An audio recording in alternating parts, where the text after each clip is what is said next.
Hello, everyone. Welcome to another edition of Talking Away the Taboo.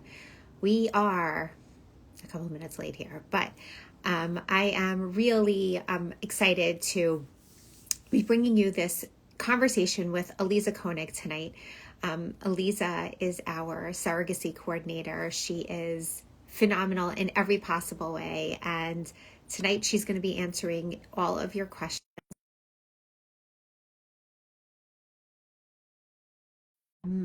We want to know that we want to make sure that all of you know that you can drop your questions also in the chat. This is meant to be for you. Here she is. Here she is. Here she is. Hello. This conversation is meant to be for all of you. We're planning on recording it so it will live on in perpetuity and on our podcast so that it will be a place where people can come and just learn all about surrogacy in the Jewish community. So, without further ado, and I'm just going to stop talking really and let Aliza talk. Aliza, Yeah, for people who okay. don't know who you are and your amazingness, introduce yourself, please. Thank you. Can I just ask you, as a professional Insta liver, like, does the anxiety of like making sure the live starts ever go away? I'm always so afraid I'm gonna miss it.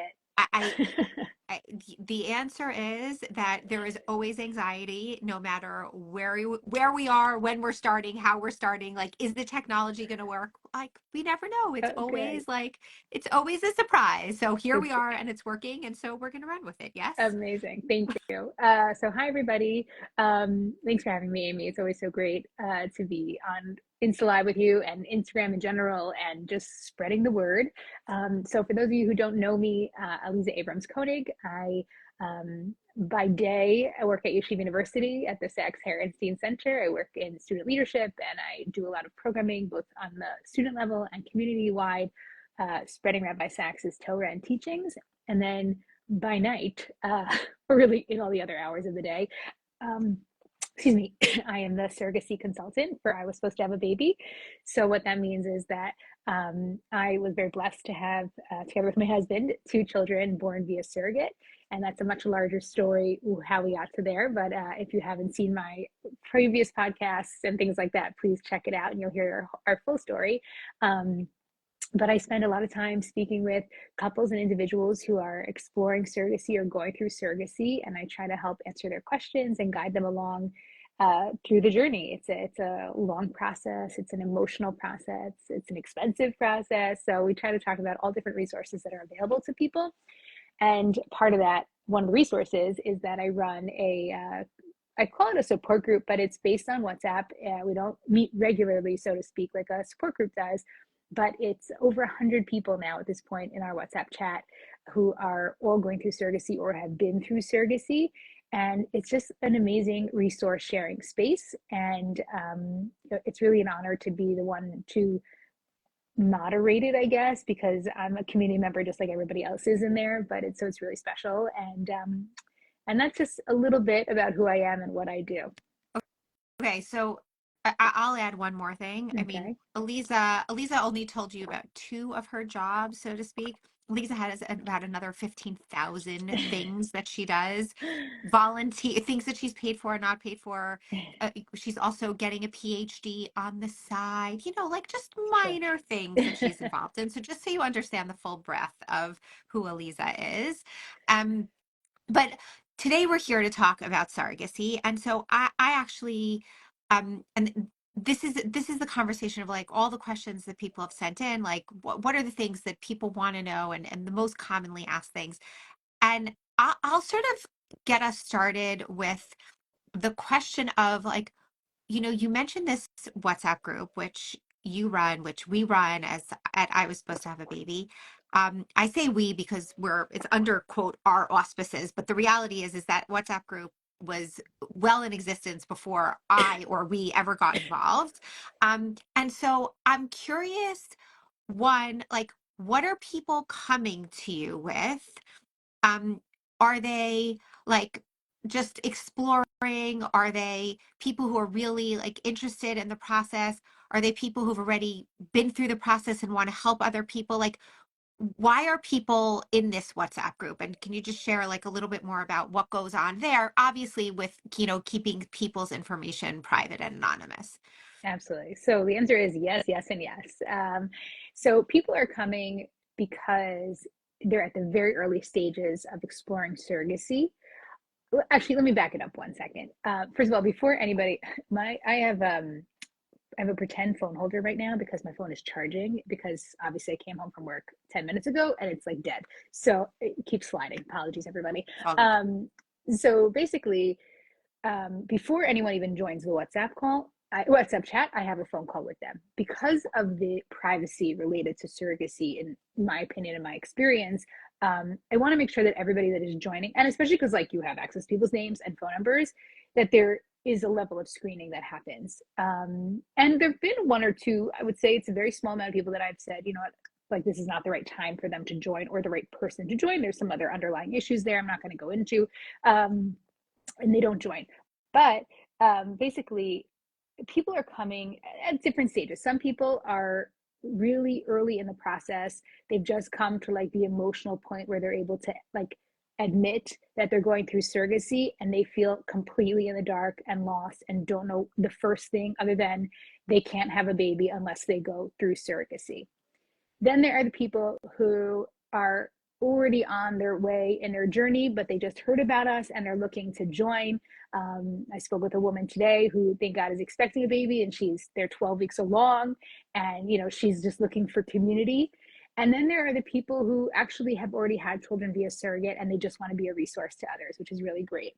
Um, I don't allow lurkers, like not people who are like, oh, we're thinking about it or this is interesting. No, like if unless you're like really in it, it's not the place for you. Um, and again, because it's such a sensitive topic and subject. So people are coming with a bunch of different questions, certainly in my initial phone call, and then the kinds of questions that we discuss in the chat. So people are looking for information about how do you choose a surrogacy agency?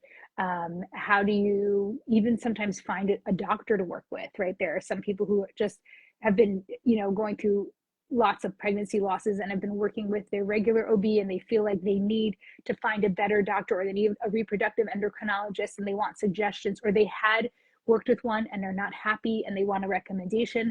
I certainly don't refer doctors. I'm not in that position to, but I'll say like, this is who I use. This was my personal experience, or this is who this person used. They're very happy. People also, I think I'm just going to hold the phone for a little bit. All good. People are, well, so thank you, are when we talk about even finding, like I said, finding an agency. So unfortunately, I don't feel that I can call it a trend, but there are a lot of people who have been burned by surrogacy agencies. Whoa. You know, there are people with, and what I mean by that is, and I'll include myself in this, we have two children. We use two different surrogates and two different agencies. But in between our two children, we had worked with a third agency. They found us a surrogate. We paid them about $25,000 at that point to do the initial medical screening and things like that. And then our surrogate canceled on us right before we went to contract. So there was no Wow. accountability because she didn't sign anything yet. And we lost $25,000. Oh my And gosh. then on top of that, we basically spent a year waiting for them to rematch us until we just said, forget it, like keep our money. We're going to go to another agency that Wow. can match us. So I'm so unfortunately, sorry. yeah, thanks.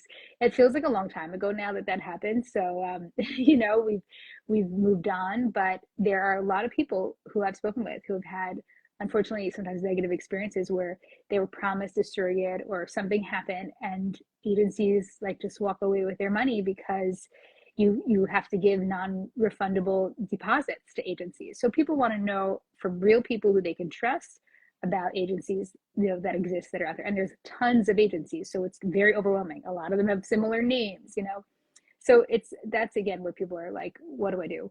People want to know about the religious components and the Jewish law related to surrogacy. That's a big question that comes up as well. um, People also even ask like, should I send my surrogate a Christmas gift? Right, like they want to Oh know, wow. should I send her kids something? Like we have some really basic kind of questions that go in there. And like, and then it's just like the gamut. Someone will say, my baby just went for an echocardiogram. Is that common practice? Should I be concerned that they said I have to do this, or et cetera, et cetera? So, you know, it's questions that are all over the place, and yet like the people in the group just get it. We're all speaking the same language, which is just a really comforting thing. I, I'm I, I as a person who, sits and I have discussions with you a lot about this process. I you I didn't even know. I'm actually sitting here dumbfounded. I didn't even know the nuances of like even just the, is it normal or whatever that my child just went for an echo, or yeah. Mm-hmm. Um wow. Just so you Wow. know And the also, now, it is, yeah. sorry, it is like common practice that what they call IVF pregnancies, I think everyone is basically required to go through an Yeah. echocardiogram now. Yeah. Yeah, I that I have heard, but also just like the Christmas presents to the surrogate and the surrogate's kids or the surrogate's family. Right. Right. yeah. Um, wow. Push present where you're like, I Right. wanted the push present, you know? Right. You're like, you've got your baby. It costs you a lot of money. That's my push Right. present. Right. Totally. Totally. Totally. Um, are people asking things like, you know, I'm sure that let me actually say that differently. I'm sure one of the other questions is about the Yeah, cost, right? I mean, like, is it different in different states, things like that? Like, can you share some of that here too? Because that was actually one of the questions that came in. Speaking about the cost and just being very open and honest about it. Like you mentioned $25,000 that just like vanished, in a second because, a process didn't even work out because it was prior to contract. Like that's not even a baby yet. totally. So yeah, can you share a little bit more about that? Yeah. So basically, every agency at this point will tell you you need to have about $130,000, $150,000 available. Like that's what it costs. For one child. If you're One lucky, child. twins, but one Yeah. one successful surrogacy journey, we'll call it that. What that means is that involves your agency fee. It involves the surrogate's compensation. It involves covering all of her out of pocket expenses. It includes all the little bonuses that she gets, which is like money for housekeeping, money for clothing, money for childcare. She has to go to an appointment. All the things are like, nobody's paying me for all that stuff, right? Like, where's my Right. money to go get a massage? But you're like, oh, right, she's doing a major service for me. I have to pay for these things. Um, so and then there's other fees, legal fees, and there's different paperwork that has to be registered and things like that. You pay for all of the travel expenses for a surrogate, right? She flies into your doctor's office for the embryo transfer, putting her up at a hotel, etc. So it's very expensive. You asked me something else related. Now I'm forgetting what you said in the beginning, but no, okay. No, just about like, you mentioned Oh yes, $25,000 just for like, yeah. right. So basically, the way that most agencies work is that you do have to give about 50% when you sign with an agency, and then you give the balance when you match with a surrogate. And that first 50% is non refundable generally. Now, oftentimes, an agency will say to you, if you match and the surrogate doesn't get pregnant after 3 tries, they will rematch you for free, or they waive certain parts of the fee. And a surrogate does not get paid obviously until she'll get incremental payments throughout the entire pregnancy. So if she's not pregnant, she's not getting that full salary. So they do hold on to that money. It goes into an escrow account until you're done with everything. um, so, we had to put down $25,000 to commit to the agency, to commit Mhm. to the surrogate before she was even signed with us, right? Wow. But then we learned from that, obviously. And when we then switched to a different agency, we didn't have to pay anything up front until, again, once we match with a surrogate. But some agencies take money well before you match with a surrogate. So you could be on their waiting list for a year and a half. You could be lucky, and it could be 6 months, but they're holding on to your money that whole time. And so people choose different agencies based on the way that the payments are planned and how much it costs. That was what you said. Does it cost different amounts in different states? Yeah. So surrogates get paid differently depending on where they live, right? Like a surrogate in California is getting paid more than a surrogate, let's say, in, I don't know, the middle of I don't know, Indiana or something like that, like a smaller, area, more rural. So I happened to have had a conversation with a surrogate 2 weeks ago because she wanted to get her information out to my group, and she was asking $100,000 for her compensation And that's beyond, like on top of everything, before like the any. agency fee and the doctors and like all the other things. Yes, and I don't want to give away too many details in case she listens in and she doesn't Yeah. want to think I'm mean. She knows that she is something that is needed, so to speak. And she feels that if somebody wants her badly enough, they will be willing to pay that money. Oh my And I said, gosh. do you understand how much money that is? Like, people have to spend $150,000 just to get, to have a surrogate. And that's with someone charging 50, 60, $70,000. Like, to even just not have covered anything, insurance or any of these fees, you're already asking 100. That's a crazy amount of money. And she said, that's my fee and I'm sticking to it. And I said, good luck finding Wow. someone to work with you, you know? Wow. So it's really crazy. What's also challenging is that there is no regulation, right? It's anybody can state their own amount that they want to get paid. Agencies have a scale between surrogates, a first-time surrogate, a third-time surrogate, where the surrogate is located. So it's really kind of crazy because the salaries are all over the place. Even between our two surrogates that were about 4.5 years apart, they got paid $25,000 difference between the two. The first one was $25,000 less than our second one. Wow. You know, Wow. so it's really kind of crazy, but I understand these people are literally, giving you their bodies to work with, and Yep. it's a major commitment, but it's a lot of money. It is. It is. And I mean, one of the questions I get, and then I refer right back to you always, is, is there any financial assistance for this? Are there grants? Are there loans? Are there like what is out there for people, if anything? Yeah, so it's the if anything, which is really challenging. There really is not a lot of money out there for surrogacy specifically. There are certain organizations that will give IVF grants there, but not a lot. And there are certain frum organizations that will only give IVF grants if you're not doing surrogacy, right? They Right. won't do third party reproduction, and that's where somebody who's doing surrogacy is considered third party reproduction. There is a great organization called Stardust Fertility. I believe that's the name of their foundation. And they're giving small grants out to people, but there's a specific window in which you can apply to get the grants. Also, it depends on what stage in your process that you're at. Like, we had already done our IVF before our first surrogacy journey, so we didn't qualify for funding when we were doing our second journey. Something that I have been telling people though to look into is interest-free loans. Hebrew Free Loan Society is a popular option. Unfortunately, the amount of money you have to make is actually on the lower end to qualify. So, we didn't qualify for that. We made too much. And I'm like, I am not rich. I should be counted for this. But there are communities that have community gemachs, which is like an organization that is dedicated to giving out charity to people, and they will give a interest-free loan to people to do this.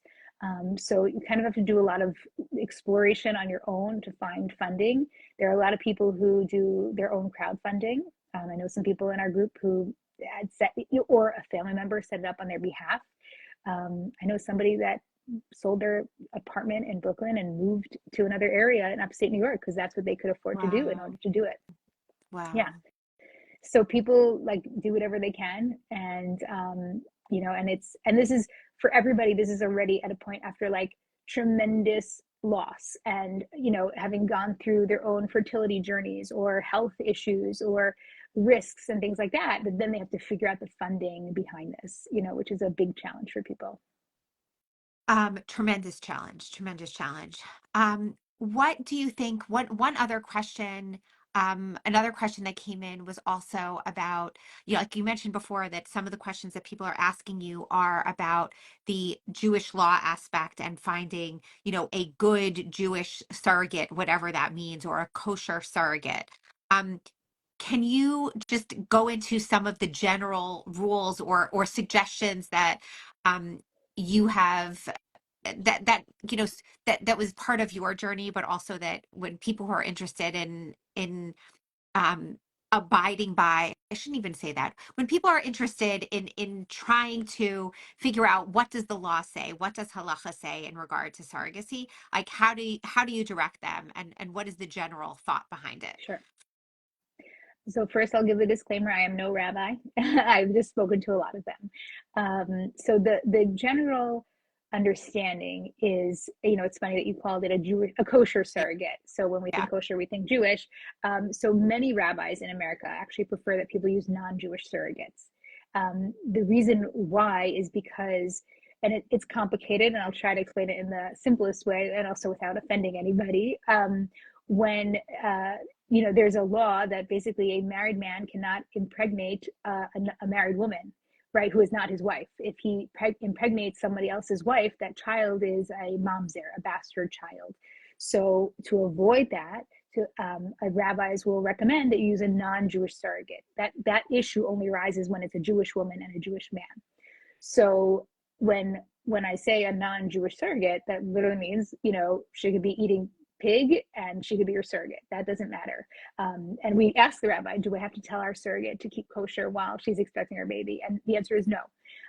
So when you have a non-Jewish surrogate, that avoids other halachic issues, other issues related to Jewish law.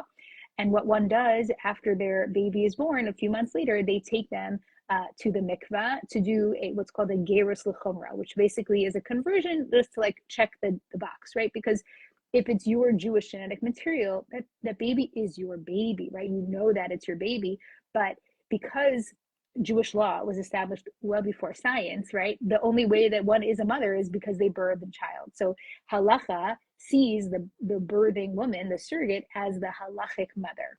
So that complicates things if it's a Jewish woman, right? Because her children are actually then halachic siblings to your child if it's a Jewish carrier. So what people who have used Jewish surrogates do, and there's reasons why people do use Jewish surrogates, and I'll talk about it in a second. They really in their contract say that they kind of have to keep tabs on each other's children, so that one day down the road those children don't date each other, because they are siblings, technically speaking, according to Jewish law. Obviously not in real life, right?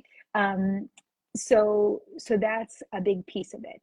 Now, when somebody uses a Jewish surrogate, though, there are ways to work within that framework. A woman, if she's single, which means either she's divorced or widowed or not married according to Jewish law, meaning she's married to a non-Jewish man, or she didn't have a chuppah, I think it's more a non-Jewish man, because there are other ways to consider someone self-married halachically if married to a Jewish man. That kind of makes it better, if you will, right, and more acceptable for someone to use a Jewish surrogate. So why would someone prefer a Jewish surrogate over a non-Jewish surrogate? Because then they don't have to deal with the conversion piece, because the baby is born to a Jewish woman. In Israel, there are different philosophies as well. And the rabbinate, or I should say, the Israeli government is very hands-on in the surrogacy process. You have to get approval through the rabbinate, through your doctors, etc. It's not like here where you could just, you talk to your rabbi, but you go and do surrogacy. They allow for Jewish women, and the law is that if you use a surrogate, she actually has to be the same religion as you. So a Jewish woman in Israel has to use a Jewish surrogate. If there's a Christian woman living in Israel, she has to use a Christian surrogate. So it's very interesting. Wow. Yeah. So, when we think about converting a baby, it sounds very scary. I had a total meltdown the night before we took our baby, our oldest, to the mikvah, but it was not like a drowning situation. It was like a 1 second dip in the water, and then we took him out, and he was fine. I was much calmer for the second one, but it's a very emotional component to it, because you're like, this is just another reminder that baby was carried by somebody else and not myself. So that's hard, for an emotional component of it, but people do it, and we do it because we want to observe the law. And so that's sort of like the Jewish surrogate versus non-Jewish surrogate in a very concise story, a concise way of describing it. And there are other reasons why people, also Sephardic, I think opinions are different than Ashkenaz. A lot of Sephardic people do prefer to use Jewish surrogates. That's what their rabbis, feel is the right way. So, it's like it's ask your local Orthodox rabbi kind of situation. But I'll say that a lot of the phone calls I get are from people who say, I don't have a rabbi to talk to, or I don't feel that my rabbi is knowledgeable enough about this, or I don't even know where to start. Can you connect me with a rabbi?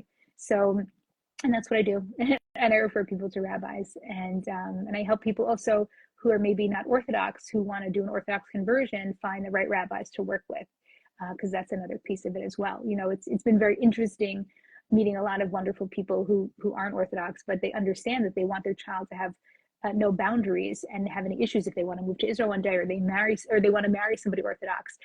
So people really try to do as much as they can within the realm of halacha, regardless of their own observance level, which is really impressive in my opinion. No, I think it's absolutely phenomenal. I mean, but it's I think parents in general, right? We we want to do the best for our children. Mm-hmm. And I think it's such a beautiful and powerful concept of this might not be what I'm interested in right now. These are not my values. And yet I don't know what my child is going to want, need, do. And so I want to make sure that all the doors are open to them. Totally. It's just, it's the testament to the power of like wanting to have a child and wanting to do the best and offer them as much as possible. It's really it's Yeah. phenomenal.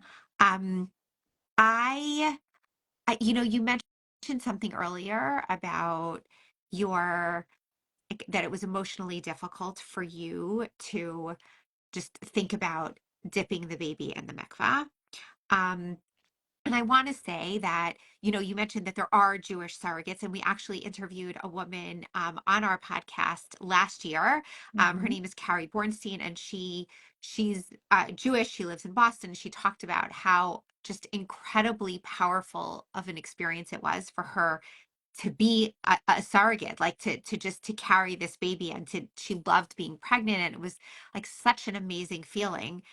On the flip side, though, for the intended parent, meaning you, your husband, and all the other intended parents out there, like thinking about someone else carrying your child, even though halacha thinks that, as you were saying, Jewish law thinks that it is the birthing mother because halacha, Jewish law, did not know science back then. Mm-hmm. Um, how do you, or how does one, what do you recommend for people in terms of emotionally preparing for this entire journey, knowing that you are not the one who is carrying this baby? Yeah. I'll say it's I think for every single person I've spoken to, except for maybe one or two who were just like at peace with it really quickly, it seemed, because of other things that happened to them. Like it is hard to get to that point where you like are like, okay, I'm gonna trust a total stranger with the safety of my baby. Like, we don't just hire babysitters off the street for our children who are already alive and well, like it's it's such an intense, it's almost hard to explain. Like, someone asked me after our second was born, like, do you think you would do this again? Now, I'll be very honest here on Instagram. No, right? Like, it's financially, it's impossible for us to do it a third time. But it is so emotionally exhausting to do it. Like, the whole time you're just in this state of worry, right? You're like, is this stranger who's thousands of miles away from me taking care of my child, right? So you're worried leading up to that. You're worried throughout the process. And I'm not trying to say this to scare anybody away from it. Like, at the end of the day, when that baby's handed to you, it's like it all kind of just washes away. But to be in an emotional place where you can say, okay, I'm going to trust somebody, it takes time. It's not just like a flippant decision. Like, I don't think anybody turns to surrogacy and is just like, yeah, this is like totally for me, I'm just going to do this, right? Like, it's after major decision making. And like I said before, like, usually after some traumatic attempts to get pregnant or health issues or things like that. So I think that the most important thing, number one, really, if you're partnered, is to be on the same page as your partner about it. Because I do also spend time talking to couples where one partner is not so excited about doing surrogacy, and that's a big piece of it. That's a major stressor if you're like not on the same page about it. And personally, we were very private about our surrogacy journeys. We didn't tell people that we were expecting until the babies were born, and that helped us. I didn't want a million people asking me questions. I couldn't handle other people holding that information. Like, it was too much for me. Meanwhile, there are other people who are totally public about it, and that's what works for them. So you kind of have to decide, how are you going to handle that? And every single person we told, meaning, let's say we told a handful of people, our bosses, things like that, when we were, and obviously our family, they were so elated for us. Like, it was really nice to share that information.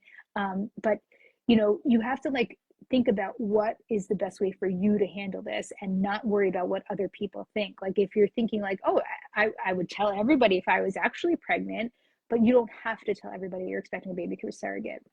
So it's really about, like, protecting oneself emotionally, which I think in general is like a good lesson for life. But the going through the process and just saying, okay, like I have my doctors and I trust them, and I have the surrogate who I'm going to trust because she's been vetted and she's gone through tests and she's spoken to a psychologist and whatever, and I'm just going to trust. And I have an agency that I'm is here to help me through this process. And meaning you build up a little arsenal around yourself to help prepare emotionally.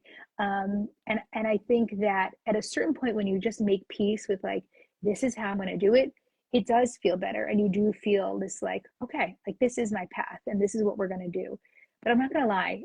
Literally the other night, I just like literally started crying. I was with my husband and I was just like, I'm never going to be pregnant.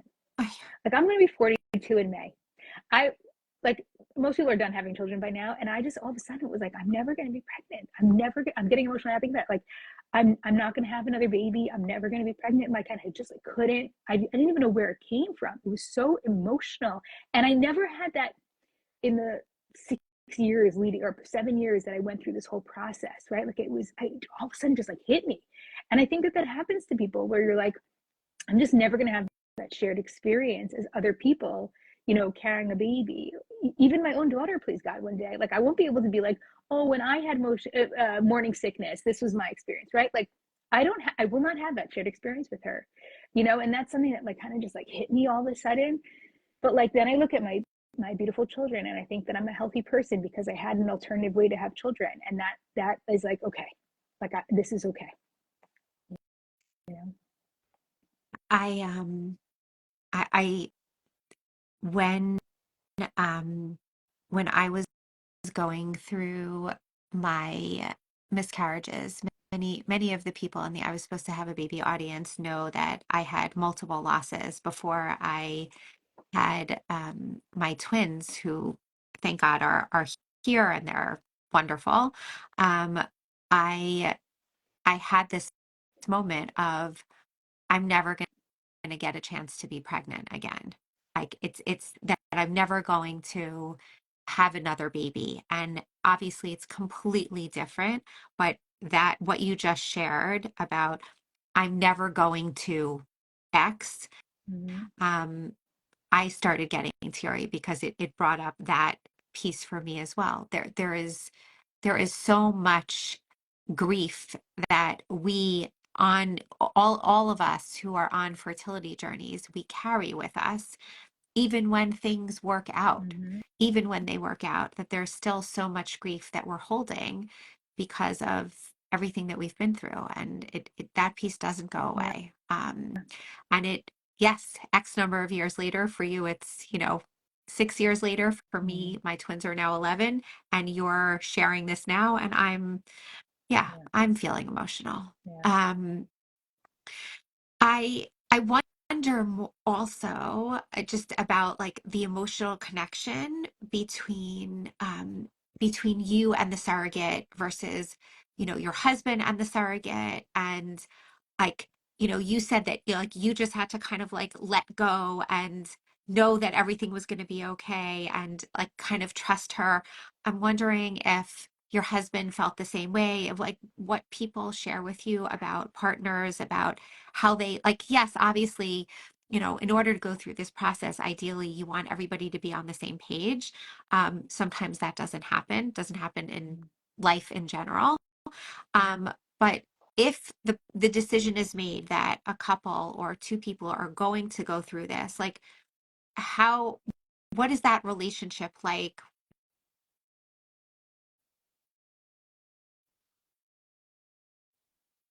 Who is the person that interacts most with the surrogate?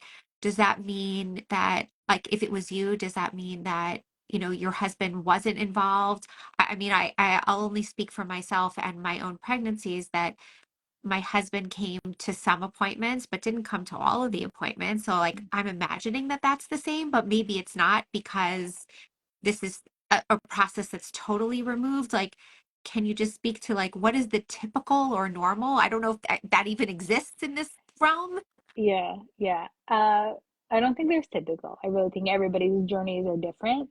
Um, Even between our first and second journeys, it was different because by our second journey, we already had a child, so we had less flexibility to travel back and forth. So with our first My husband came to everything. I mean, what's everything? We had 2 embryo transfers because the first one miscarried.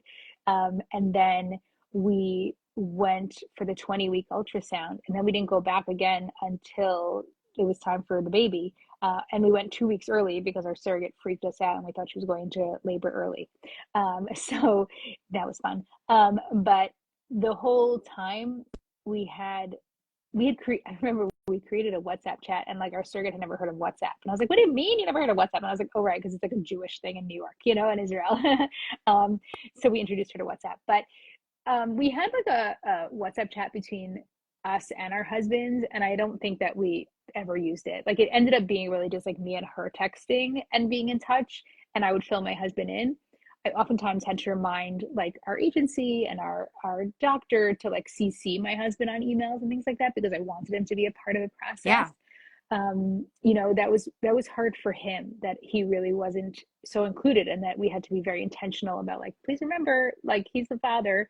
And with our second journey, we already had a child, so I went by myself to the 20-week ultrasound because like we had like he was 3 or 4 at the time, so he was little, so we weren't going to schlep him around.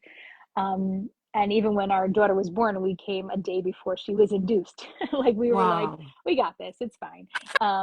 Yeah, and we were discharged from the hospital and flew home that day. She was born on a Monday night, and we were on a flight on Wednesday. Oh my gosh. So it was a very different experience. Like we just Yeah. felt like comfortable. So and then with our second surrogate, she was way less communicative, that was also really hard. Like I felt like I was like begging her for updates, and I was like, this is my baby, like what is your problem? Why can't you just send me a text every now and then, be like, Yeah. doing great, here's my baby bump, right? Yeah. Which Yeah. was something I had asked for repeatedly. And it's, you hear these stories from people where like either a surrogate is an oversharer and it's like, really intense, or they like update you when they want to update you. And again, that's part of like the just stay focused. At the end of the day, you're going to have your healthy baby. And like, and agencies are like, don't rock the boat, don't get her upset, just whatever. And it's a really hard place to be in because you're like, but I am the mom. Yeah. Like, why is everyone forgetting about that in this equation? When Yeah. our first was born, the hospital didn't give either of us hospital bracelets, I think, unless maybe they gave one to me and one to the surrogate, and then obviously to the baby. Whereas in the second hospital, they gave one to me and my husband, which was like, you don't even think about that, but it was like hard not for him not to receive a hospital bracelet the first time around. So I think it's hard for the husband, like he's not as involved, depending, because it's actually interesting. I've had a bunch of couples where the husband takes the lead. I think because the woman has gone Really. through all these losses or whatever it is, it's like this is how she can deputize this part of the experience to him, and he's doing the research and he's doing the phone calls. Once they have a surrogate, I don't know that he's the lead contact, but Yeah. so it depends. It's actually interesting.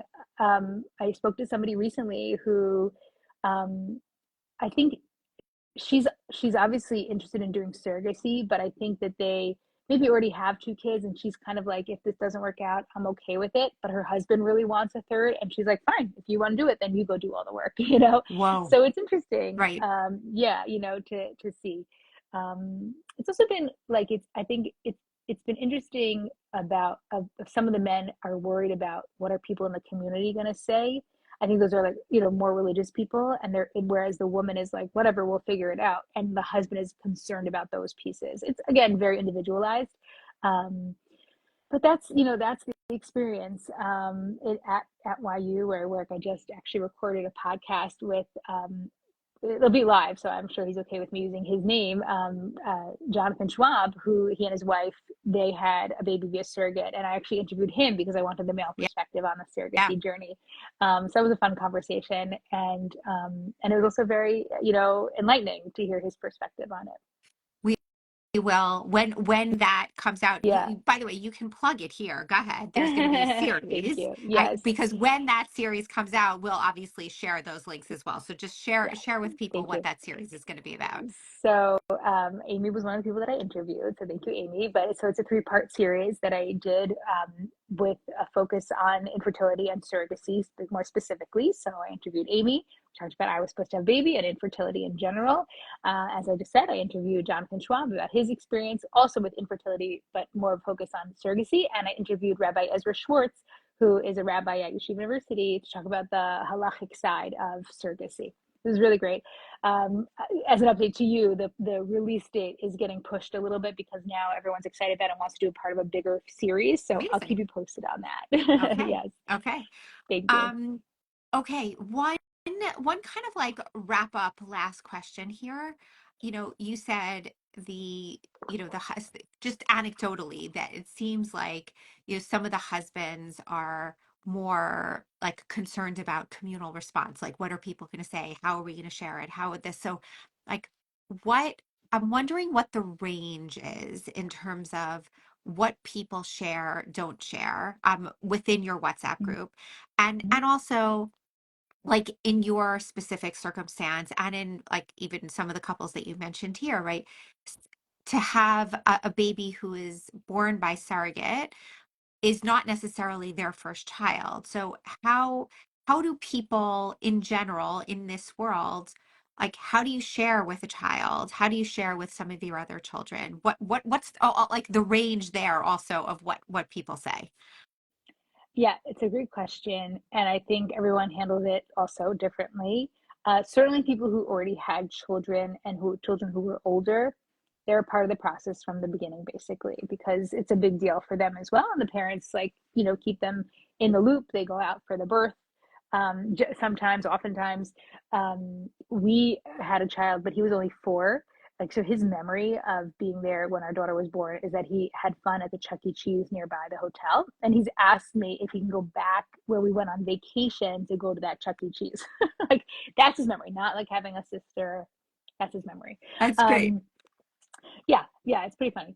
I think I think everyone tells their child. In fact, I remember when I spoke to one of the rabbis from the Beit Din, he had told me a story about a woman that he had to convert because her parents never converted her and they never told Oh, her that she was born to be a surrogate whoa. until just before her wedding. Oh my And goodness. he's like, whatever you do, don't keep this a secret from your children. Now, I talk very public about this, so like I obviously have to tell my children. I will admit my son does not yet know. We've just felt that he was a little too young and a little too emotional to really understand what it means. Um, Interestingly, he's asked me before if my tummy is big because he was inside of it, and I'm like, please stop fat shaming me, but thank you. Um, We don't talk but about bodies, like, period. We don't exactly, talk about bodies. exactly. Need to teach that lesson very young to all Yes, people. yes, exactly. So I think, and it's interesting. Someone shared with me, that they talk to their baby from the beginning about it, right? And so it's a non-issue. And I think that, like, everyone kind of does it when they're ready and how they feel comfortable. A lot of people use the example when I talk to young children about it. They say, like, mommy's tummy was broken. So they, just another lady helped grow you inside her tummy. And then you came home with us and, with our family, and you're a part of our family. And we wanted you so badly. So we got help to bring you into our family. People give an example of, like, my oven was broken. So I went to my neighbor's house and I baked my cake in her oven. And then I brought my oven home. I brought my cake home, Oh like, very gosh. simple for children. Yeah, Yeah. yeah. Um, I think if I told that to my child, he'd have a, like, nightmare that I was baking him in an oven. Like, I don't want to go there, but so, um, but I think people really do try and just incorporate it in a easy way that makes it like a non-issue. And it's interesting, like I said, we were very private about our journeys. Our surrogates, we don't have connection with either of them anymore. Like, we're not in touch. Um, you know, I would really have to think about it if my child asked me if I could reach out and introduce. Like, I don't think I would want to do that, and people can, say that they disagree, but that's whatever. Everybody has their own opinion. But I have people in the group who, like, literally spend Thanksgiving with their surrogates. Like, they became close Yeah, with them, and that's beautiful. It's wonderful that yeah, they have those relationships. I wish I could say I had a nice relationship with my surrogates, but I just didn't. They were fine, but nothing special. So it's really, everyone is different. And it's interesting. I even was thinking about. I once spoke with a young woman who was not married, and she was born without a uterus. And she asked me, how do I talk to people I date about needing to go through surrogacy? right? And it was a fascinating conversation, and like, how do you make that like a non-issue? um and I think also just part of why I talk about this is just to kind of get people to stop saying dumb things to people, right? Like when I like, this is my most favorite story, is when I told an older woman that I worked with that we were expecting a child via surrogate. Like, she reported to me and I was going on maternity leave, so I felt the need to tell her like a week before I left. And she's like, I thought you looked different. And I was like, I literally just told you I am not pregnant, that someone else is pregnant on my behalf. Like, how could I look different? It was like so dumb. It was pretty wild. Somebody else was really ignorant and was like, wow, and your kids even look like you guys. I'm like, yeah, that's how genetics work. Like, what do you mean? So whatever. So people, I think it just came from an ignorant place, not like a super obnoxious place. Right. So whatever. Right. But yeah. So yeah, I hopefully, yeah. no, go ahead. Go ahead. No, I was just say, I think hopefully people can figure it out. There are books out there for kids. I would love to one day write like a Jewish children's book about it. We'll see. I'll keep you posted. I I was gonna say we are yeah, we'll keep all of you posted. It's also on our dream list actually here, and I was supposed to have a baby to write a Jewish children's book for surrogacy, That's great. Aliza being the author, not me, Yeah, obviously. thanks. Um, okay, last words, thoughts for people out there. I mean, look, you have done so much for this world, this space, for people who are Jewish, who are considering, who are doing, who are like really like in this process. And you've created this really wealth of support, this real like communal organization, this communal gathering of people who can really lean on each other.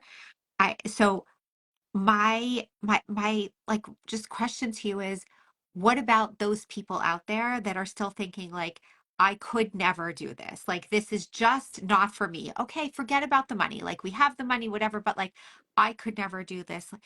What do you say to those people who are like, they're desperate to build their family, but just don't, there's some kind of blockage there. Like, what do you say? At the end of the day, they may decide that it is not for them, and that's okay too.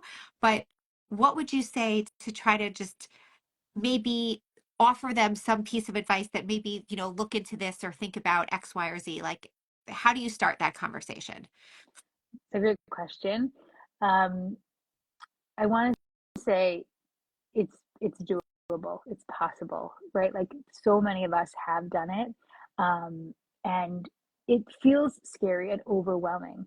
But I remember hearing my baby's heartbeats at that first ultrasound, when you can hear it, and just like I felt like they were inside of me. Like, there was just this immediate connection to just hearing the heartbeat. Um, and that was the greatest feeling in the world. And I still so remember, like, this second. I think I had the same reaction when both of my kids came out. It was just like, oh my god, oh my god, oh my god, like, this is real, this is real. Because yeah, like, I wasn't growing my baby in my stomach, in my uterus, the whole time, womb, whatever. I don't even know the language, but um I do know the language. That was just a dumb moment. But anyways, like, I think that like, your baby is your baby. Like, people worry about, will I connect to that baby? Will the baby think that I'm their parent? When you are the one getting up at 2:30 in the morning with that baby, you are their parent, right? And they are Period. they Yep. are gonna, exactly. You will always love them. They will always love you. And the fact that you sacrifice so much to have that baby is just, a demonstration of how much you care and you love that child. Get a good therapist, get into a support network that can help you, so that way you can come to a point where you can do this. Because I really see it as miraculous. Like, the fact that they safely figured out a way for people to take an embryo and implant it into somebody else, and and to have a healthy baby that way, and to preserve your health or whatever it is just, it's truly miraculous. And I I really feel that it's a gift that this exists, and that we were able to do it, and that Jewish law allows for it, that American law allows for it, right? Like, I don't take that for granted at all. And if you're feeling like there's no other option but surrogacy, but you're so scared, like, call me. I will tell you all about it more, and I will connect you to other people who are doing this, because it's really, it's just amazing. And it's I can't imagine my life without my children in it. And I had to go through so much to get to this point, but I it just made me stronger. Like I think I'm not saying I appreciate my children any more than anyone else does, but it's different. Like it's different. Like I like to have these moments all the time where I'm like, wow, this is my reality. I waited so long to have these children, and like these are mine. Like this is mine, and it's just it's really amazing. And and I want to say, because I don't know if we have a lot of non-Jewish listeners or things like that out there, people like that out there, but I do speak to non-Jewish people also, not necessarily, because somebody has somebody who knows somebody and they've asked me to talk to them. Somebody had a colleague, somebody had a friend. I think we're very blessed that we have this community within our community. And when you are not connected to the Jewish community, it's even more isolating. So we're very lucky that we can create support for each other within the surrogacy world. So I just hope that people will seek out that support and help themselves. Absolutely. Look, we always know, and part of the special magic of I was supposed to have a baby, right, is the fact that when we bring people together with this common thread of grief, of pain, of journey, of yearning, right, that we're all in this together, and we don't guarantee anyone a baby at the end of the day, but we will guarantee that you will find other people that are going through similar things, and you are not alone in whatever that is. You are, obviously, everybody has their own individual circumstances, or people, different stages of life, different stages of their journey. Yes. And yet, there is always someone to reach out to. There is always someone to connect with. So your group is really like the perfect microcosm of that. So I thank you. Thank you. Um, Lisa, you are tremendous. I'm so grateful that the Jewish surrogacy world has you and has all of the supports that you're able to give. Thank you. Um, where can people find you? I mean, they kind Sure. of know, but tell them anyway. Of course. First, let me just say thank you, Aimee. We spoke for many years before this became a formal thing, and I really appreciate all the work that you are doing and that I was supposed to have a baby is doing, and it's really um, just opened the door for so many people who were on the fence or who are struggling to find information. So thank you for making us a part of your world. Um, how can you find me? You can find me at Aliza at iwassupposedtohaveababy.org is my email address. That's a lot of words, but you know where to find it. You can find me through our website, through our Instagram. You can message I was supposed to have a baby and they will connect me with you. Um, you can reach out to me on Instagram on my own. I'm Aliza A Konig. Yeah, that's me on Instagram, and and just Google Jewish surrogacy and I come up. I think that's pretty I was quick. going to say, exactly, As exactly. one rabbi joked when I was speaking in his community, you really got the corner on the market. And I was like, I don't think this is a market I was intending on getting, but here I am. Here So you thank are, you. and we are all so blessed that you are here. And your delicious, yummy kids are also just Thank you. like it is so like it is so beautiful to see them and to see all of you together, and just the miracles of modern medicine, right? This is Totally. the age in which we are living, the miracles of modern medicine. Yeah. Totally. Thank you. Um, okay, thank you. All right. Good night, everybody. This will be on our podcast, hopefully by next week, if not sooner. Good night, everyone. Thank you. Bye.